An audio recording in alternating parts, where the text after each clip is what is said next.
বুদ্ধং শরণং গচ্ছামি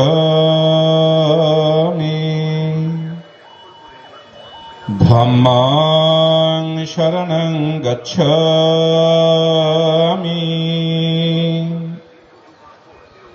সংঘং শরণং গচ্ছামি।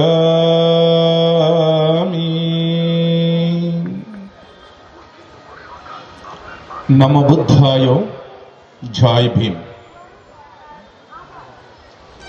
আজকে আমাদের কোচবিহার জেলার জমিয়তে উলামা হিন্দের আহ্বানে এই গুরুত্বপূর্ণ সমাবেশে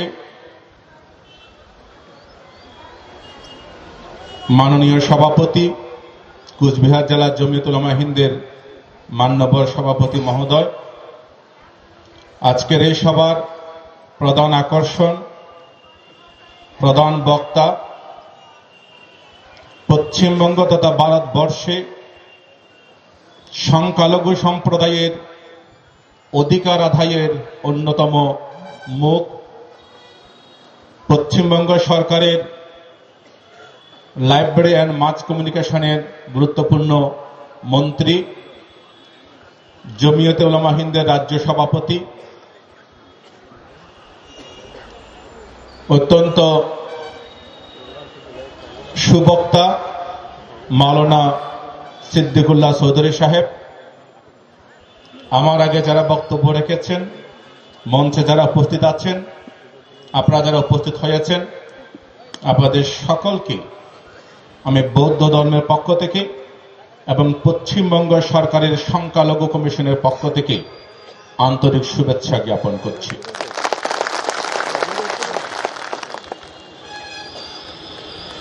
কোচবিহারে কোনো প্রকাশ্য সমাবেশে বক্তব্য আমার প্রথম হচ্ছে। আমি অধিকাংশ সময় কলকাতা টালিগঞ্জ সম্বোধি বুদ্ধ বিহার এবং সাথে সাথে আমাদের দার্জিলিং জেলার শিলিগুড়ি টাউনের শিলিগুড়ি বুদ্ধবাতী বিহার, আলিপুরদুয়ার জেলার হ্যামিল্টনগঞ্জ পুণ্যজ্যোতি বুদ্ধ বিহারে আমার অবস্থান হয়। আমাদের উত্তরবঙ্গে বৌদ্ধ সন্ন্যাসীদের যে সংগঠন উত্তরবঙ্গ ভিক্ষু সংঘ, তার সভাপতি হিসেবে আমাকে দায়িত্ব পালন করতে হয়। পশ্চিমবঙ্গ সরকারের সংখ্যালঘু কমিশনের আমন্ত্রিত সদস্য হিসেবেও সবার সাথে আমাকে মেলামেশা করতে হয়। আজকে আপনারা যারা এখানে মুসলিম ভাইরা আসছেন, সাথে সাথে আমাদের কিছু হিন্দু ভাইরা এবং অন্যান্য ধর্মে যারা উপস্থিত হয়েছেন, আমাদের হিন্দু ধর্মগুরু অ্যাডভোকেট যোগী প্রতীক মজুমদার যে বক্তব্যটা রেখেছেন, আমাদের অ্যাডভোকেট সামা সাহেব যে বক্তব্য রেখেছেন, আমাদের একটু আগে আমার যিনি প্রফেসর আলিয়া বিশ্ববিদ্যালয় থেকে এত মূল্যবান দুটো কথা বলেছেন, এবং আমাদের মাওলানারা মুর্শিদাবাদ জেলা এবং মালদা জেলার সভাপতিরা যে বক্তব্য রেখেছেন, আপনারা প্রত্যেকে জানেন জমিয়তুল উলামা হিন্দ প্রায় 200 বছরের অধিক একটা সংগঠন। এই সংগঠন ভারতবর্ষের ঐক্য, ভারতবর্ষের একতা, সর্বধর্ম সমন্বয়ের জন্য দীর্ঘকাল ধরে কাজ করছে। তার নেতৃত্বে আমাদের পশ্চিমবঙ্গে মাননীয় মাওলানা সিদ্দিকুল্লাহ চৌধুরী সাহেব, তিনি বিভিন্ন জায়গায় সম্প্রীতির জন্য, সর্বধর্ম সমন্বয়ের জন্য কাজ করছেন। শুধুমাত্র এনআরসি এর প্রতিবাদ নয়, বাবরি মসজিদ ধ্বংসের প্রতিবাদ নয়, ওয়াকফ বিলের প্রতিবাদ নয়, তিনি সর্বধর্ম যারা মাইনরিটি রয়েছে আমাদের বাংলায় বা ভারতবর্ষে, আমাদের হিন্দু ভাই বোনেরা মেজরিটি সংখ্যাগুরু, মুসলিম, বৌদ্ধ, খ্রিস্টান, জৈন, শিখ, ফার্সি, এই 6টি সম্প্রদায় আমরা মাইনরিটি। আমাদের মাইনরিটিদের যে অধিকারগুলো বাবা সাহেব ডক্টর বি আর আম্বেদকর 1950 সালে 26শে জানুয়ারি সংবিধানে আমাদেরকে দিয়ে গিয়েছেন, সমাজের সর্বস্তরের মানুষকে একতাবদ্ধ করার জন্য এবং সমাজে পিছিয়ে পড়া মানুষকে সমুন্নত করার জন্য বাবা সাহেবের যে আদর্শ, সেই আদর্শ আমাদের এই ভারতের সংবিধান, যেখানে ধর্ম নিরপেক্ষতার কথা বলা হয়েছে, যেখানে সমাজের সর্বস্তরের মানুষের ন্যায় বিচারের কথা বলা হয়েছে, যেখানে খাদ্য স্বাধীনতা, ধর্মের স্বাধীনতা, বস্ত্রের স্বাধীনতা, বাক স্বাধীনতার কথা বলা হয়েছে। কিন্তু আমরা বিভিন্ন ক্ষেত্রে দেখতে পাই এই যে মব লিঞ্চিং, কে কি খাবে, কোন মাংস খাবে, কে কি পরবে, কি রকম কাপড় পরবে, হিজাব পরতে পারবে না। আমি সেদিন শিলিগুড়িতে আসলাম, আমার কাছে একজন বদলে ছুটে এসেছেন, একজন ছোট্ট সন্ন্যাসীকে নিয়ে, বৌদ্ধ সন্ন্যাসীকে নিয়ে আমাকে এসে বলছেন, বানতে যে আমার ছেলেকে আমি অর্থাৎ বৌদ্ধ সন্ন্যাসী করে স্কুলে পড়াতে চাইছি। যে স্কুল আমার বুদ্ধবাদী টেম্পলের স্কুল ছিল, সেটা আজকাল অর্থাৎ গভর্নমেন্টে অধিগ্রহণ করেছে, বুদ্ধবাদী হাই স্কুল হায়দ্রাপাড়া শিলিগুড়িতে। সেই স্কুল আমার শ্রমণ, অর্থাৎ আমরা বৌদ্ধ সন্ন্যাসী যারা ছোট, তাদেরকে পড়ার অধিকার দিচ্ছে না, যে তার কাছে গেরুয়া বসন রয়েছে। আমি আশ্চর্য হয়ে গেছি। শুধুমাত্র হিজাবের বিরুদ্ধে নয়, এরা চায় এই দেশটাকে হিন্দুত্ব রাষ্ট্র করার জন্য। আমাদের কোনো আপত্তি নাই, আমাদের কোনো আপত্তি নাই। এটা হিন্দু রাষ্ট্র আছে, 70% মানুষ হিন্দু আছে, 30% মুসলিম, হিন্দু, মুসলিম, বৌদ্ধ, খ্রিস্টান, জৈন, শিখ মানুষ, তারা তো হিন্দু রাষ্ট্র আছে। তারপরও কেন 30%কে এত পৌঁছাতে হয়? কেন 30%কে এত কষ্ট দিতে হয়? এদের কাজটাই হচ্ছে ভাগাভাগি, এদের কাজটাই হচ্ছে মানুষের মধ্যে ঘৃণা সৃষ্টি করা, বিদ্বেষ সৃষ্টি করা। এটা তো আমাদের ঠাকুর শ্রী ঠাকুর রামকৃষ্ণদেব এটা বলেননি। এখানে যোগীপতি মজুমদার আছেন, তিনি বলেছেন সর্বধর্ম সমন্বয়ের কথা। তিনি সেই দক্ষিণেশ্বরের আদ্যাপীঠের কাছে সেই মসজিদে গিয়ে ঠাকুর রামকৃষ্ণদেব, স্বামী বিবেকানন্দ দেবের যিনি গুরুজি, তিনি মসজিদে গিয়ে নামাজ আদায় করেছিলেন যে সম্প্রীতির জন্য। তারা হিন্দু ছিলেন না, তারা সনাতন ছিলেন না, স্বামী বিবেকানন্দ সনাতন ছিলেন না, শুধু বিজেপি সনাতন, শুধু আরএসএস সনাতন, শুধু আরএসএস হিন্দু।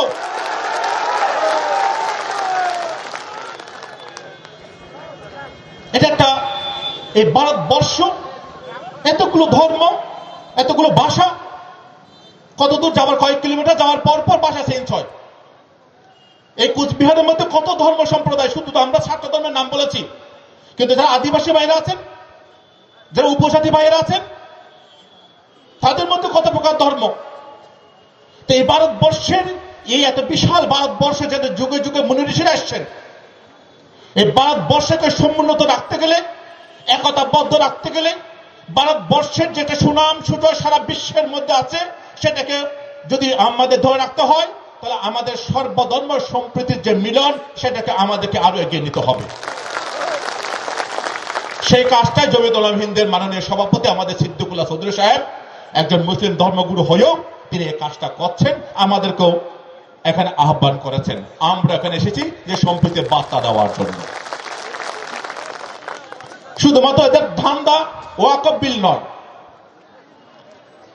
এরা এক একটা সময় ভোটের আগে আগে দিল্লির ইলেকশন আছে, তার আগে একটা কিছু করতে হবে। 26-এ পশ্চিমবঙ্গ ইলেকশন আছে, তার আগে বাংলাদেশের ইস্যুটা নিয়ে এখন একটা হিন্দু মুসলিম একটা বিভেদ সৃষ্টি করতে হবে। মিডিয়াগুলো সব কিনে রেখেছে, জুডিশিয়ারিও দুর্ভাগ্য। মানুষ যখন অসহায় হয়ে পড়ে, মানুষের আর যখন কোথাও যাবার রাস্তা থাকে না, তখন মানুষকে যেখানে যেতে হয় সেটা কোর্ট। আজকাল এই জুডিশিয়ারি বিচার বিভাগও আজকে অনেক বলতে কষ্ট হয় যে বিচার বিভাগ অনেক ক্ষেত্রে তাদের অধীনে চলে গেছে। বাবরি মসজিদ ধ্বংসে, বাবরি মসজিদের যে বিচার রায় দিয়েছিল, সে মাননীয় বিচারপতি গগৈ সাহেব, সুপ্রিম কোর্টের প্রধান বিচারপতি, তিনি রায়টা দিয়ে অবসর নিলেন।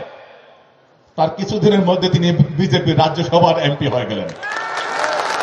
কত বড় উপদকন! এটাই তো হচ্ছে। আমরা সবাই যদি চুপ থাকি তাহলে দেশটা যাবে কোথায়? এই ভারতবর্ষকে যতটুকু হিন্দুরা শ্রদ্ধা করেন, যতটুকু ভালোবাসেন, আমরা প্রত্যেকটা ধর্মের মানুষ এই ভারতবর্ষকে ভালোবাসি। বিদায়ী ভারতবর্ষের কোন অংশে আমরা ভারতবর্ষকে কম ভালোবাসি না। শুধু আমরা আজকাল এই যে বিবিধের মধ্যে পড়ে যাচ্ছি। আজকে পশ্চিমবঙ্গ দেখুন, বলতে কোনো দ্বিধা নেই, আমাদের বাংলার মুখ্যমন্ত্রী মমতা ব্যানার্জি মহাশয় তিনি চেষ্টা করছেন যে সর্বধর্ম মানুষকে নিয়ে একতাবদ্ধ হয়ে কাজ করার জন্য। কিন্তু এই বাংলার মধ্যে একটা বিভেদের রাজনীতি শুরু করছেন। একটু আগে আমাদের মাননীয় প্রফেসর আলিয়া বিশ্ববিদ্যালয়ের প্রফেসর বললেন যে বাবরি মসজিদ ঈদের কথা। ভগবান গৌতম বুদ্ধ জন্মেছিলেন প্রভু যীশু খ্রিস্টের জন্মে 500 বছর আগে, খ্রিস্টপূর্ব 6ষ্ঠ শতাব্দীতে গৌতম বুদ্ধ এসেছিলেন।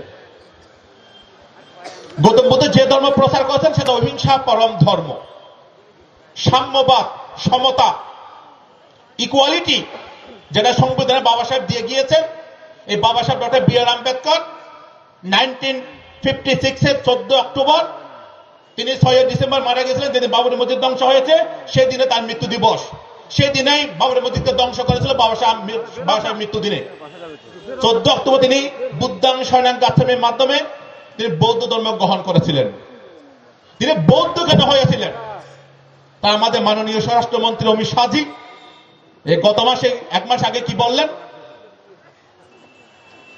যতটুকু আম্বেদকর আম্বেদকর আম্বেদকর আম্বেদকর আম্বেদকর করে ততটুকু যদি ঈশ্বরকে করত তাহলে আম্বেদকরকে ভয় পায়। শুধু মুসলিমদের ভয় পায় তা নয়, এটা আম্বেদকরকে ভয় পায়। এত বিদ্যুৎ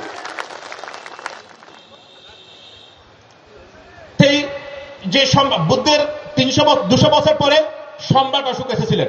যারা ইতিহাসবিদ আছেন, যারা শিক্ষিত মানুষ আছেন, তারা প্রত্যেকে জানেন যে সারা জম্বুদ্বীপ বৌদ্ধ ছিল, সারা জম্বুদ্বীপ বৌদ্ধ ছিল। আজকে পাকিস্তান, আফগানিস্তান থেকে শুরু করে সিরিয়া, তুরস্ক পর্যন্ত বৌদ্ধময় একটা জম্বুদ্বীপ ছিল।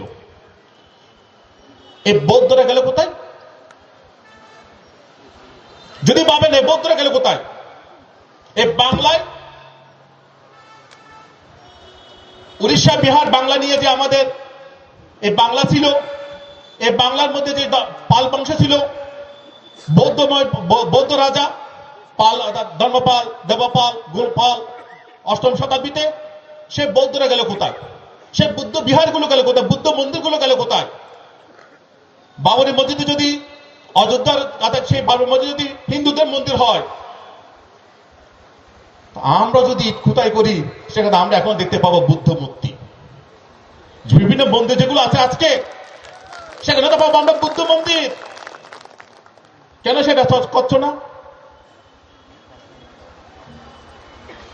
বুদ্ধ গয়া, আপনারা জানেন যে গয়া, এই গয়া হচ্ছে আমাদের বৌদ্ধদের ভগবান গৌতম বুদ্ধ রাজকুমার সিদ্ধার্থ থেকে যিনি বুদ্ধ হয়েছিলেন, সে বুদ্ধ হয়ে এই গয়ার মধ্যে, বুদ্ধ গয়ার মধ্যেই তিনি সিদ্ধি লাভ করেছিলেন, বুদ্ধরূপ আবির্ভূত হয়েছিলেন।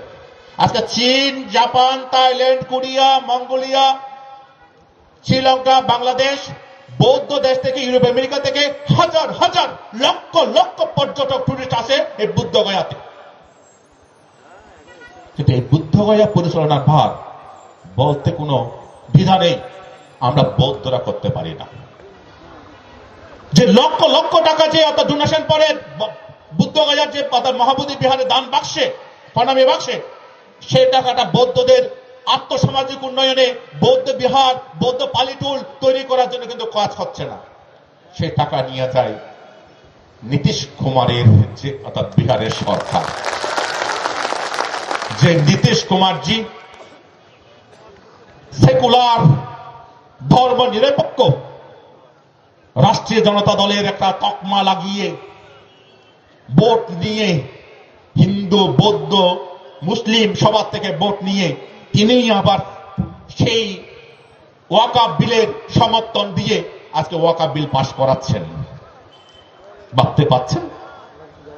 তা আমাদেরকে সচেতন হতে হবে, আমাদেরকে সজাগ হতে হবে, একতাবদ্ধ হতে হবে। হিন্দুদের বিরুদ্ধে নয়, হিন্দু মুসলিম বৌদ্ধ খ্রিস্টান জৈন শিখ আমরা ভাই ভাই আছি, আমরা থাকব। আমরা সকল ধর্মের মানুষকে ভালোবাসবো, কিন্তু যারা অন্যায় করছে, যারা লুট করছে, যারা মানুষের ব্যক্তি স্বাধীনতা, বাক স্বাধীনতা, খাবার স্বাধীনতা, পড়ার স্বাধীনতা সবকিছুকে লুট করছে, সেই সংগঠন, সেই পার্টির বিরুদ্ধে আমাদেরকে, সেই ব্যক্তিগুলোর বিরুদ্ধে আমাদেরকে সোচ্চার হতে হবে, না হলে আমরা দিন দিন তলিয়ে যাব। আরএসএস এর কতগুলো টার্গেট আছে, তারা সেই টার্গেট পূরণের চেষ্টা করছে বিজেপিকে সামনে রেখে। আর বিজেপি তাদের তলে তলে দুটো ভাই, প্রথম মুসলিম, তারপরে খ্রিস্টান, তারপরে শিখ বৌদ্ধরা তো চুনোপুটি ভারতবর্ষে যে কোনো মুহূর্তে থামা দিলে উড়ে যাবে। তো সেই জন্য প্রথম টার্গেট তাদের মুসলিম। এখানে কি খ্রিস্টানরা শান্তিতে আছে? ভগবান গৌতম বুদ্ধকে তার নবম অবতার বলেন, আমাদের প্রতিজ্ঞা আছে এখানে। নবম অবতার ভগবান বুদ্ধ, বিষ্ণুর দশম অবতারের মধ্যে নবম অবতার আছে ভগবান বুদ্ধ। আর ভগবান বুদ্ধের জায়গাগুলো বৌদ্ধদের নেই, বুঝতে পারছেন? তারপরে যারা মুসলিম ভাই বোনেরা আছেন, বিশেষ করে এখানে যারা উপস্থিত হয়েছেন, আমাদের প্রত্যেককে সচেতন হতে হবে, একটা মাথা রাখতে হবে যে আমাদেরকে ভাগ করার জন্য চেষ্টা করছে না। বৌদ্ধদের থেকে, শিখ খ্রিস্টান থেকে, হিন্দুদের থেকে মুসলিমদের আলাদা করো, এটা একটা ভাবনা কাজ করছে।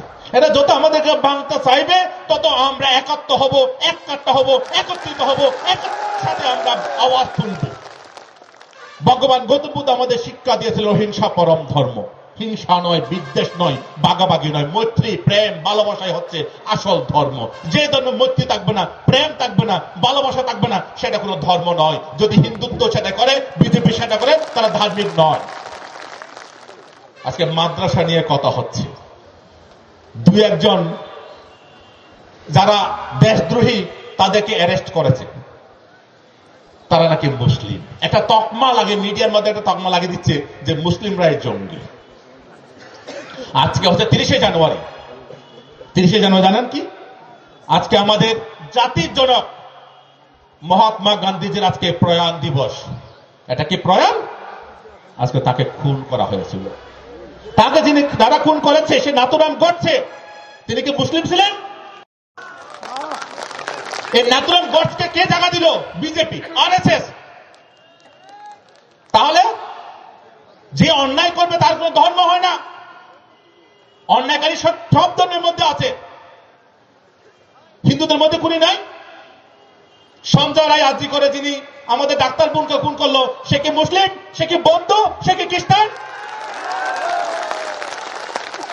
একটা তকমা লাগিয়ে দিতে হবে, একটা বাগাবাগি রাজনীতি করতে হবে, অর্থাৎ একটা মানুষের মধ্যে বিদ্বেষ সৃষ্টি করতে হবে। এই কাজটা করছে, এটা ভারতবর্ষের কাজ নয়, এটা ভারতবর্ষের সংস্কৃতি নয়। ভারতবর্ষের সংস্কৃতি মিলনের সংস্কৃতি, একতার সংস্কৃতি, প্রেমের সংস্কৃতি। চৈতন্যদেবের কথা বললেন, চৈতন্যদেবের মতো প্রেম কতজন বিলিয়েছেন? যত মত তত মতের এই আদর্শ আমাদেরকে এগিয়ে নিতে হবে। আপনাদের একটু সচেতন থাকবেন, সজাগ থাকবেন, মাথা কখনো গরম করবেন। যেটা আমাদের মাননীয় সিদ্দিকুল্লাহ চৌধুরী সাহেব বারবার বলেন যে আমাদেরকে মাথা গরম করার সময় এখন নয়। এখন আমাদেরকে শান্ত থেকে অন্যায়ের প্রতিবাদ করে আমাদেরকে মানুষের মধ্যে, আমাদের মানুষকে সচেতন করতে হবে, একতাবদ্ধ হতে হবে। কারণ আমাদের আল হাদিস সেটা শিক্ষা দিয়েছেন, একটু আগে আমাদের মাননীয় মৌলানা বললেন। আল হাদিস শিক্ষা দেয় আমাদেরকে যে তোমার প্রতিবেশী, সে হিন্দু না বৌদ্ধ, সে মুসলিম না ইহুদি, সেটা দেখবে না। সে যদি কষ্টে থাকে, সে যদি না খেয়ে থাকে, তাকে আহার দাও, তাকে খাদ্য দাও, তাকে একটু সুখ বিধান করো, তাহলে তোমার খাওয়াটা জায়েজ হবে। সেই আমাদের নবীজি হযরত মুহাম্মদ সাল্লাল্লাহু আলাইহি ওয়াসাল্লাম, তার যে আদর্শ ছিল, জীবন আদর্শ ছিল, সে আদর্শ তো বাগাবাগি আদর্শ নয়। তার সামনে দিয়ে একটা ইহুদির লাশ যাচ্ছে। ইহুদি ছিল তৎকালীন মক্কার, সে আমাদের মদিনার শত্রু, যারা হযরত মুহাম্মদকে নানাভাবে অপদস্থ করার চেষ্টা করেছেন, নবীজির ক্ষতি করার চেষ্টা করেছেন বারে বারে। সেই ইহুদি যখন লাশ যাচ্ছে, তার নবীজি দাঁড়িয়ে পড়লেন, দাঁড়িয়ে আল্লাহর কাছে মোনাজাত করলেন, হে আল্লাহ, তুমি একে কিয়ামতের দিন তার জন্য বেহেশত নাজিল করো। তার জন্য দোয়া করলেন। তার সাহেব দাঁড়িয়ে বলছে, আরে হুজুর হুজুর হুজুর করছেন কি? বলছে কেন? বলছে এটা আমাদের শত্রু, এই তো ইহুদি, এর জন্য আপনি কেন মোনাজাত করছেন, এর জন্য কেন দোয়া করছেন? তখন নবীজি বললেন, এই মানুষ, আমি মানুষের জন্য দোয়া করছি, সে ইন্তেকাল করেছেন তার জন্য দোয়া করছি। এই নবীজি তিনি প্রতিদিন যখন নামাজ পড়তে যেতেন সে মক্কায়, তাকে হিংসা করে, তাকে ঘৃণা করে এক ইহুদি ভদ্র মহিলা প্রতিদিন নাস্তার মধ্যে নোংরা ফেলে দিতেন, যাতে তার উজু করে তিনি নামাজ পড়তে যাচ্ছেন তার উজু যেন নাপাক হয়ে যায়, তার নামাজ যেন কায়েম না হয়। কিন্তু নবীজির মন তো, আত্মা তো শুদ্ধ, মন তো শুদ্ধ। জমিয়ত উলামা হিন্দ, আমি একটু আগে দাদা মাননীয় মন্ত্রী সিদ্দিকুল্লাহ সদিকে বলছিলাম, তিনি বলছেন, মহারাজ আমাদের মন শুদ্ধ, তাই আমাদের ভালোবাসার অভাব হয় না। তো এই নবীজির মন শুদ্ধ, তিনি সেই শুদ্ধ মনে নামাজ আদায় করতেন প্রতিদিন ওই কাদা নোংরা টপকে টপকে। একদিন রাস্তায় দেখতে পেলেন যে রাস্তা পরিষ্কার, কোনো নোংরা কিছু নেই, রাস্তা একদম সাফ। তিনি নামাজ আদায় করলেন, মনে মনে ভাবলেন যে আজকে বদ্ধ মহিলা নোংরা ফেললেন না কেন, নিশ্চয়ই কোনো একটা ক্ষতি হয়েছে তার। তিনি খবর নিলেন বদ্ধ মহিলা কোথায় থাকেন, চলে গেলেন তার কাছে, তার বাড়িতে। সে কুড়ে করে গিয়ে তিনি দেখলেন, বলছেন, মা আছেন? বলছে, কে বাবা? বলছে, আপনি কি অসুস্থ? বলছে, হ্যাঁ আমি অসুস্থ। বাবা তুমি কে? বলছে, আমি সেই হযরত মুহাম্মদ, যা রাস্তায় আপনি নামাজ আদায় না করার জন্য, না পাক করার জন্য ময়লা ফেলতেন। আমি সেই হযরত মুহাম্মদ, আজকে রাস্তা দেখলাম পরিষ্কার, রাস্তায় কোনো ময়লা নেই, তাই আমি ছুটে আসলাম। মনে হলো আমার তুমি অসুস্থ, আমি আল্লাহর কাছে দোয়া করি, মা তুমি সুস্থ হয়ে যাও। এটাই তো মুসলিম শিক্ষা, ইসলামের শিক্ষা, এটাই তো নবীজের শিক্ষা। আসুন সেই শিক্ষাকে আমরা সম্মান করি, আসুন আমরা আরো একতাবদ্ধ হই। জমিয়তুল উলামা হিন্দ যেভাবে কাজ করছেন সমাজের সম্প্রীতি বর্ধনের জন্য, মানুষকে একতা করার জন্য, সেই কাজকে যেন সবাই মিলিতভাবে সচেতন থেকে যেন এগিয়ে নিতে পারেন। মাননীয় আমাদের রাজ্য সভাপতি সিদ্দিকুল্লাহ চৌধুরী সাহেব, তিনি বৃদ্ধ হয়েছেন, তারপরে নানা দিকে ছুটে বেড়াচ্ছেন, অক্লান্ত পরিশ্রম করছেন মানুষের স্বার্থে, সমাজের স্বার্থে, এই ভারতবর্ষকে সমুন্নত রাখার জন্য। তাকে আন্তরিক কৃতজ্ঞতা জানিয়ে আজকে আপনারা যারা উপস্থিত হয়েছেন আপনাদের সকলকে